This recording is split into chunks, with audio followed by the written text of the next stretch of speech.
అమ్మా భవానీ లేచిరావమ్మా, యకాయికిన్ కదలి వచ్చి భవన్ మహిమమ్ము చూపి నిన్నమ్మిన వారికెవ్వరికి నాశము లేదని దాటి చెప్పుమా.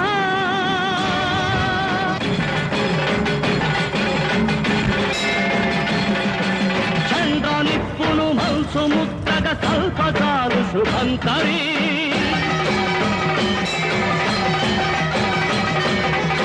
బండరాతిని భస్మరాశిగా మార్చగల్గు భయంకరీ.